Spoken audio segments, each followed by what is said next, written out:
ሰላም ለእናንተ ይሁን። በዛሬ ቪዲዮአችን መገናኛ አካባቢ የሚገኝ ባዛር ተገኝተን የጫማዎችን፣ የባህል ልብሶችን እንዲሁም ደግሞ የጠጆችን ዋጋ እናያለን። ወደ ቪዲዮ። አዲስ አበባ ላይ እዚህ ነዋሪ የሆናችሁ ታውቁታላችሁ ብዬ አስባለሁ። ከሀገር ውጭ ያላችሁ ሰዎች ደግሞ ልክ በዓል ሲደርስ የተለያዩ ድንኳኖች ይጣሉ፣ የተለያዩ ባዛሮች፣ የተለያዩ ሰዎች የሚበዙበት አካባቢዎች አሉ። ከነዚህ መካከል እንግዲህ ባዛር የሚበዛበት ቦታ እዚህ መገናኛ ነው። ሾላ ጀምሮ መገናኛ ባዛሮቹን እንግዲህ ዞር እያለን እንቃኛለን ማለት ነው።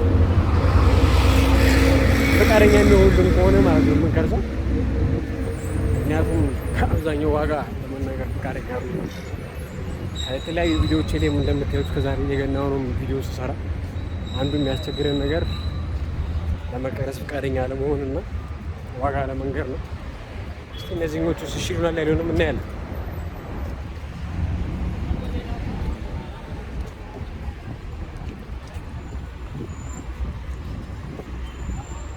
እንግዲህ ፊት ለፊት ድንኳን እንደምታዩት እዛ ድረስ የተለያዩ ባዛሮች ናቸው። እዚህ ጋር እንደውም ሰው ታክሲ መጫኛ ባስ ማውረጃ ምናምን ስለሆነ እንደምትመለከቱት የተለያየ ግርግሮች አሉ፣ ብዙ ሰዎች አሉ። በጣም የኛ ማይክሮ ፋይናንስ አለ እዚህ ግን እንደምታዩት እዚህ ጋር የተለያዩ ጠጅ ውጤቶች ምናምን አሉ። እዚህ ጋር ሰላም ናችሁ ማለት ናችሁ። ዩቲዩብ ቪዲዮ እየሰራሁ የነበረ የበዓል ዋጋ ማስወቅ ይቻላል፣ መንገድ ይቻላል። ፊታችሁ አይገባል እቃዎቹን እኔ ነው እየቀረስኩ ያለሁት። ይቻላል ይቻላል። እንግዲህ አሁን እዚህ ጋር የተለያዩ ጫማዎች ነው ያሉት። በዓል ሲመጣ እንግዲህ በባዛሮቹ የሚሸጡት ጫማዎቹ እነዚህ ይመስላሉ። ይኸውልሽ ስንት ነው የሚባሉት? አሁን ጫማዎቹ አይነት አላቸው፣ ዋጋው ይለያያል። አሁን እነዚህ ካፌዎቹ ስንት ናቸው? አሁን እነዚህ 2005 ሁሉም የትልልቅ ናቸው። የህፃናት የለም። ከትንሹ ዋጋው ስንት ነው? አሁን የጫማዎቹ 2000 ብር።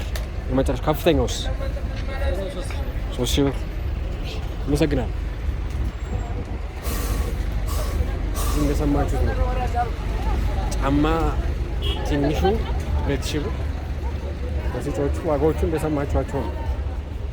እዚህ ጋር ደግሞ የባህል ልብሶች ይታዩኛል። ሰላም ናሽ? እንዴት ነሽ? ቪዲዮ እየሰራሁ ነበር ለበዓል ይቻላል። ማስተዋወቅ ነው ለእናንተ። ዋጋዎቹን ብቻ ድምፅሽ ቁጥሮቹን ብቻ ነው። እሺ እንግዲህ እዚህ ጋር ደግሞ ለህፃናት የሚሆኑ የተለያዩ የባህል ልብሶች አሉ ይላችሁ። ያው ዋጋ አይቻልም ስላለች ነው። እንደዚህም ደግሞ የተለያዩ ልብሶች አሉ። እዚህ ጋርም የተለያዩ ቆዳ ውጤቶች አሉ። ይሄ እንዳለ በቃ ጠቅላላ ባዛሮች ናቸው እንደምትመለከቱት። እሺ ዋጋ ብቻ ከቻላችሁ መንገድ ነው። እዚህ ጋር ደግሞ የላችሁ የተለያዩ የጠጅ የማር ውጤቶች አሉ ለበዓል። በዚህ በ5 ሊትር የሚሸጡ አሉ። እነዚህ ኖርማል እንትኖች ናቸው አይደል? ማር ነው አይደል? ስንት ነው ዋጋቸው? ጽጌ ቃጠሎ የማር ጠጅ ይባላል። ጽጌ ቃጠሎ የማር ጠጅ መገናኛ አካባቢ ነው ያለው። ወደ ሾላ ስትወሩ ታገኛቸዋላችሁ። ስንት ናቸው ዋጋቸው? አሁን ይሄ ስንት ነው? 3 ሊትር ነው? 5 ሊትር ነው። ይሄ ስንት ነው የሚሸጠው? 1000 ብር። እነዚህኞቹስ? የዳቦ ማሮች ናቸው። 800 ብር። እንግዲህ ዋጋዎቹ እንደምታዩት ነው። 800 ብር ነው እነዚህ የሚባሉት። ሌላም ደግሞ በ1 ሊትርም በ2 ሊትርም አማራጭ አሉላችሁ። እዛ ጣዝማ ማር ነው። ስንት ናቸው እነዚህ? 900 ብር። ኦሪጂናል እንደወረደ ራሷን ቁጥሯን ማለት ነው። የእጆቹን እና የማሮቹን ዋጋ ደግሞ እንደምትመለከቱት ነው ማለት ነው። ያው በአብዛኛው ይሄ የማር ውጤቶች፣ የቆዳ ውጤቶች፣ ጫማዎች ቅድም እንዳየነው አይነት ላይ ያሉት እንቀጥላለን ጉዟችን ዞር ዞር እያልን ያለን ደግሞ ይኸው የባህል ልብሶች ምናምን ደግሞ አሉላችሁ። በዚህ ጋር አብዛኛው የባህል ልብስ ነው ያለው። የባህል ልብስ እዚህ ጋር ሳሙናዎች፣ ፈሳሽ ሳሙናዎች፣ ማሮች በአብዛኛው በቃ እንደዚህ ነው ያሉት ይኸውላችሁ። እዚህ ጋር ደግሞ ሽንኩርቶች ምናምን አትክልት ውጤቶች አሉ። እዚህ ደግሞ ባዛር ላይ ሽንኩርት በኪሎ 65 ብር ነው የሚባለው። እዚህ ደግሞ እነዚህ ባዛሮቹ ላይ 65 ብር ኪሎ ሽንኩርት ማለት ነው። ዶሮ 2000 ብር ይላል እንደምትመለከቱት ዶሮ 2000 ብር። እንግዲህ ያለነው የካ ክፍለ ከተማ ጋር ነው። ይሄን ይመስላል ይላችሁ።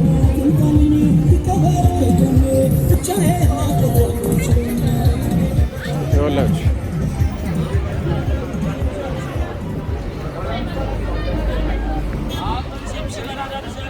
እዚህ በአብዛኛው ይኸውላችሁ ክፍለ ከተማው ወይ ቀበሌ ነው የሚያደራጃቸው እና ቅናሽ እንዲያደርጉ ነው። ምክንያቱም ኪራይ አይከፍሉም፣ የቦታ ኪራይ አይከፍሉም፣ ግን ቅናሽ እንዲሰጡ መንግስት ነው የሚያደራጃቸው በክፍለ ከተማ ማለት ነው። መገናኛና የበዓል ድባቧ እንግዲህ እንዳያችሁት ይመስላል። የዛሬ ቪዲዮአችን ይሄንን ይመስላል። በቀጣይ እንግዲህ በሌላ ቪዲዮ እንገናኛለን።